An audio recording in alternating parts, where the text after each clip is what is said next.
샬롬, 이병우 목사입니다. 오늘도 주의 평강이 저와 여러분 가운데 함께하기를 주의 이름으로 축원합니다.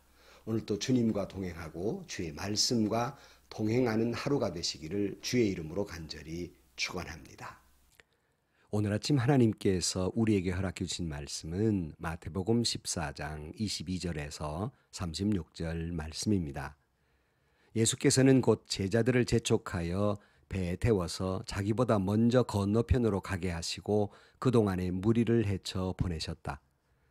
무리를 헤쳐 보내신 뒤에 예수께서는 따로 기도하시려고 산에 올라가셨다.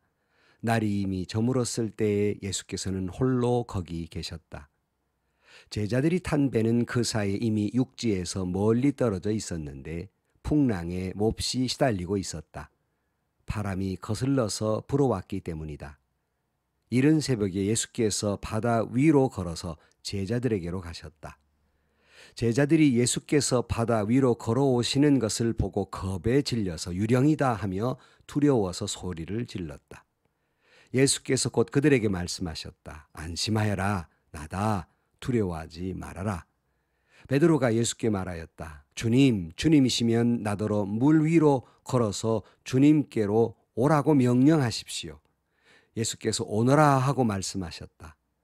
베드로는 배에서 내려 물 위로 걸어서 예수께로 갔다.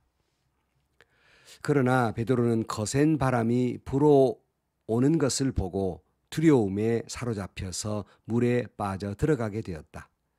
그때 그는 주님 살려주십시오 하고 외쳤다. 예수께서 곧 손을 내밀어서 그를 붙잡고 말씀하셨다. 믿음이 적은 사람아, 왜 의심하였느냐? 그리고 그들이 함께 배에 오르니 바람이 그쳤다. 배 안에 있던 사람들은 그에게 무릎을 꿇고 말하였다. 선생님은 참으로 하나님의 아들이십니다.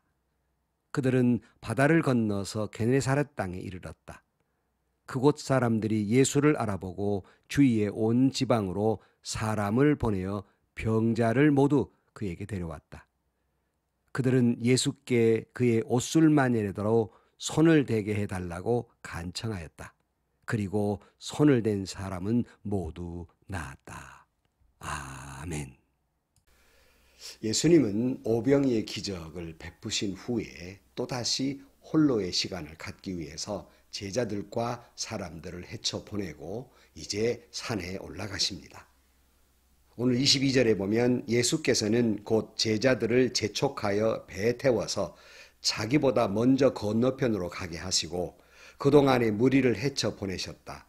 무리를 헤쳐 보내신 뒤에 예수께서는 따로 기도하시려고 산에 올라가셨다. 날이 이미 저물었을 때에 예수께서는 홀로 거기 계셨다. 그랬어요. 예수님도 쉼의 시간이 필요했어요. 예수님도 기도의 쉼이 필요했다는 거예요. 영적인 재충전의 시간이 필요했던 것입니다. 저는 목회를 하면서 정말 쉰다고 하는 건 죄라고 생각을 했어요. 쉰다고 하는 건 하나님 앞에 죄고 교인들 앞에 미안한 일이라고 생각을 했습니다. 내가 여유를 부르는 것은 결코 옳지 않다고 생각을 했어요. 그러나 나중에서야 쉼이라는 것이 얼마나 중요한지를 깨닫게 됩니다. 쉼은 열심히 한다고 해서 최선을 다한다고 해서 쉬지 않는 게 최선이 아니라 쉬어야 할 때 쉬고 또 일해야 할 때 열심히 하는 것이 최선을 다하는 겁니다. 쉼이 필요하다는 거예요.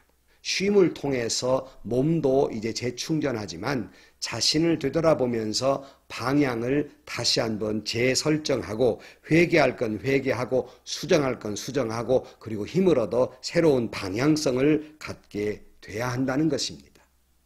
열심히 한다는 건 중요하지만 요즘 회자되는 말 있잖아요. 열심보다 더 중요한 건 방향성이다 그랬어요.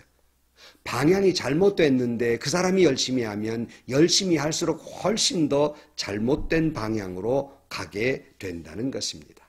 그러므로 여러분 쉼이 필요합니다. 우리 모두에게는 그래 주님이 안식일 쉼의 날을 허락하신 것입니다.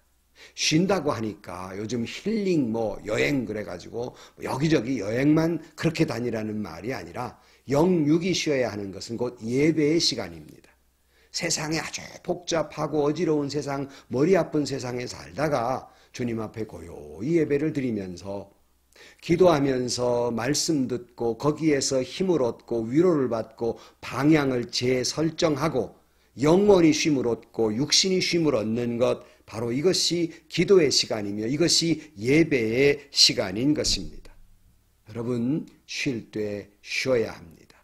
예배드리고 영적으로 재충전하고 육적으로 쉼을 갖는 그런 저와 여러분들이 되시기를 주의 이름으로 축원합니다. 예수님도 이 시간이 필요하셔서 따로 산에 올라가서 기도하셨는데 이거는 한 번이 아니라 계속 그렇게 주님의 이 영적인 시간이 이와 같은 시간을 갖게 되셨던 것입니다. 그러나 여전히 또 제자들 야단이 났습니다. 24절 말씀에 보면 제자들이 탄 배는 그 사이에 이미 육지에서 멀리 떨어져 있었는데 풍랑이 몹시 시달리고 있었다. 바람이 거슬러 불어왔기 때문이다. 그래서 또 제자들의 배에 풍랑이 일어서, 이번엔 예수님도 안 계셨어요. 그러나 앞에 경험했잖아요. 풍랑이 일었을 때 예수님께서 잔잔케 해준 경험이 있으니 하나도 두려울 것이 없어야 하지만, 그러나 또 이들은 풍랑을 만나다 두려움과 공포감에 떨고 있었습니다. 25절 말씀, 이른 새벽에 예수께서 바다 위로 걸어서 제자들에게 가셨다.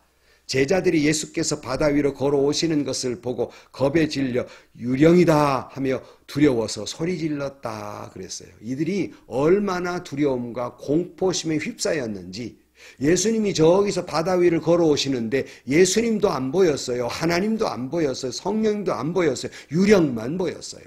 얼마나 그들이 공포가 심했는지를 알 수 있습니다.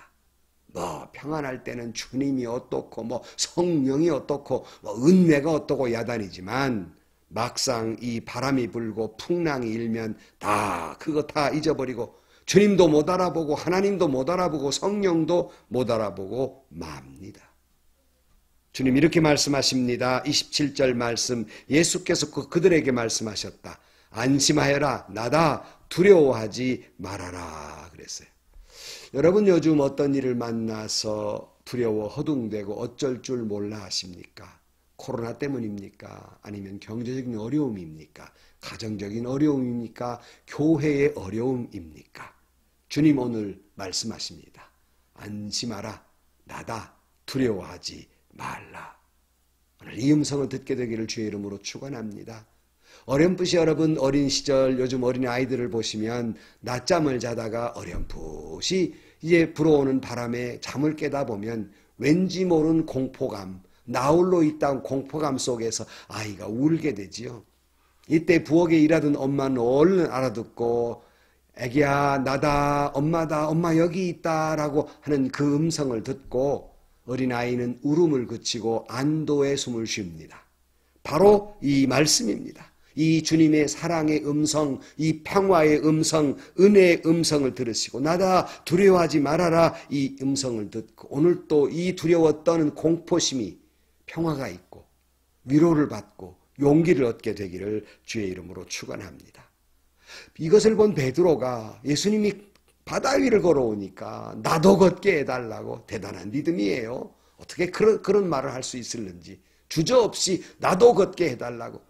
그리고는 주님의 말씀대로 첨벙첨벙 이제 바다 위를 걷게 됐습니다. 주님을 바라보고 허겁지겁하다가 바람이 부니까 그 바람을 보고 그만 놀라서 더 깊이 빠져들게 됩니다. 또다시 베드로는 공포감에 떱니다. 오늘 30절 말씀, 그러나 베드로는 거센 바람이 불어오는 것을 보고 두려움에 사로잡혀서 물에 빠져 들어가게 되었다. 그때 그는 주님 살려주십시오 하고 외쳤다 그랬어요. 그가 주님을 바라볼 때에는 어떤 풍랑 위라도 걸을 수 있었지만 바람을 바라보게 되니 풍랑 속에 빠져들게 됩니다. 여러분, 우리는 못된 습관을 가지고 있어요. 평소에는 예수님, 주님, 마치 주님만 보고 사는 것 같은데 인생의 거센 바람이 불 때 이내도 그 인생의 바람, 어려운 일을 바라보는 거기에 골몰하는 습관을 가지고 있습니다. 우리는 습관을 바꿔야 합니다. 평안할 때도 주님을 바라보지만 어려울 때일수록 곧장 주님을 더 바라보는 그런 습관, 그런 신앙, 인격을 가져야 됩니다. 보통 그렇죠. 어린아이들, 여성분들이 자주 그러는데 혹시 급한 일을 만나거나 어려운 일을 만날 때 엄마, 아빠 그러든지 또 예수 믿는 분들은 주여라고 하잖아요.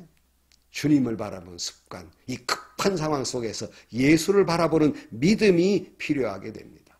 그렇지 못하고 오히려 이런 바람, 풍랑을 바라보게 되면 마치 수렁 속에 빠지는 사람처럼 더 깊이 절망 속에 빠질 수밖에 없는 것입니다. 이때 주님 말씀하십니다. 31절 말씀에 예수께서 곧 손을 내밀어서 그를 붙잡고 말씀하셨다. 믿음이 적은 사람아 왜 의심하였느냐? 그리고 그들이 함께 배우르니 바람이 그쳤다 그랬어요. 여러분, 우리는 또다시 이 장면 속에 주님의 긍휼, 불쌍히 여김, 사랑을 알 수 있어요. 너 왜 그렇게 믿음이 없느냐? 한번 혼나봐라. 이렇게 말씀하시는 것이 아니라 얼른 손을 내밀어서 그를 건져주면서 왜 이렇게 믿음이 적은 사람아 왜 의심하느냐? 그리고 내버려둔 것이 아니라 의심이 있는데도 믿음이 적은데도 그를 살려주시는 하나님의 긍휼, 하나님의 자비, 하나님의 사랑, 하나님의 은혜 또다시 알게 되고 느끼게 됩니다.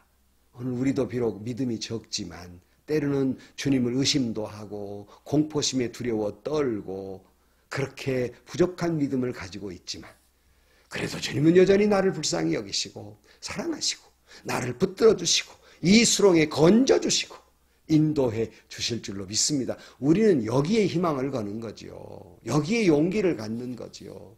저와 여러분이 믿음이 있으면 얼마나 있고 저와 여러분이 주님을 바라면 얼마나 똑바로 바라보겠습니까? 참 부족하지요. 믿음이 정말 부족하지요. 그러나 그런 저와 여러분을 내버려 두지 않고 그래도 사랑하셔서 긍휼히 여겨주셔서 불쌍히 여기셔서 자비를 베풀어 주셔서 그래도 믿음이 적다고 말씀하지 아니하고 놔두지 아니하고 얼른 우리 손을 잡아주시는 주님, 그 사랑, 그 은혜, 그 감격 속에 우리가 살아가는 것이 아니겠습니까? 오늘 보면 33절 배 안에 있던 사람들이 그들에게 무릎을 꿇고 말하였다. 선생님은 참으로 하나님의 아들이십니다. 이 장면을 보고 놀라지 않을 사람이 어디 있겠어요? 그러나 여러분 잊지 마십시오. 그렇게 과연 선생님은 하나님의 아들입니다 했던 이 말했던 이 사람들 또 조금만 어려우면 또 야단하고 그만 공포심에 야단을 떱니다. 결국 이들은 주님을 십자가에 못 박으라고 합니다. 여러분, 우리의 신앙이 때로는 이런 모습이 아닙니까? 그래도 주님은 여전히 우리를 사랑해 주십니다. 여전히 우리의 손을 붙들고 수렁에서 건져 주십니다. 구원해 주십니다. 사랑해 주십니다. 은혜를 베풀어 주시는 것이 옳시다. 오늘 우리는 코로나 바이러스라는 바람이 불고 이에 따른 경제적인 타격을 입고 풍랑을 만난 사람들, 사업가들, 개인들, 교회들이 있습니다. 바람 앞에 흔들리는 등불처럼 위태한 가운데 있지만은 너무 그 문제에 몰두하지 마시고 이럴 때일수록 주님을 더 바라보시기를 주의 이름으로 축원합니다. 때로는 우리가 그래도 믿음이 적고 때로는 우리가 주님을 의심도 하지만 주님 우리에게 말씀하십니다. 안심하라. 나다. 두려워하지 말라 말씀하십니다. 그래도 주님은 우리의 손을 잡고 우리를 구원해 주십니다. 그래도 주님은 우리에게 은혜를 베풀어 주십니다. 자비를 베풀어 주십니다. 우리를 불쌍히 여기십니다. 건져 주십니다. 오늘 하루도 이 말씀을 보면서 안심하라. 나다. 두려워하지 말라. 이 음성을 듣고 오늘 또 위로받고 힘을 얻고 용기를 얻는 하루가 되시기를 주의 이름으로 간절히 축원합니다. 기도하시겠습니다. 주님, 너무나도 믿음이 적어서 풍랑을 만나고 바람을 만날 때마다 주님은 잃어버릴 채 풍랑 속에 빠져들어간 어리석은 저희들, 그래도 저희들을 버리두지 아니하고 안심하라 나다 말씀하시는 주님, 그 주님의 음성을 듣고 이래도 버리지 아니하시고 우리의 두 손을 붙잡고 건져주시는 주님의 사랑과 은혜 속에 살아가게 하여 주옵소서. 우리는 주님의 그 사랑, 그 용서, 그 자비, 그 은혜에 기대어 살아갈 수밖에 없습니다. 주님 우리에게 또다시 은혜를 베풀어 주시옵소서. 우리를 불쌍히 여겨 주옵소서. 예수님의 이름으로 기도하옵나이다. 아멘. 주님을 믿는 우리가 정말 어려움을 만날 때 어쩔 줄 모를 때가 있어요. 그래도 주님 말씀하십니다. 나다 안심하라 말씀합니다. 두려워하지 말라 말씀하십니다. 그 음성 듣고 또 용기를 내십시오. 믿음으로 승리하시고 하나님께 영광을 돌리는 하루가 되시기를 주의 이름으로 간절히 축원합니다.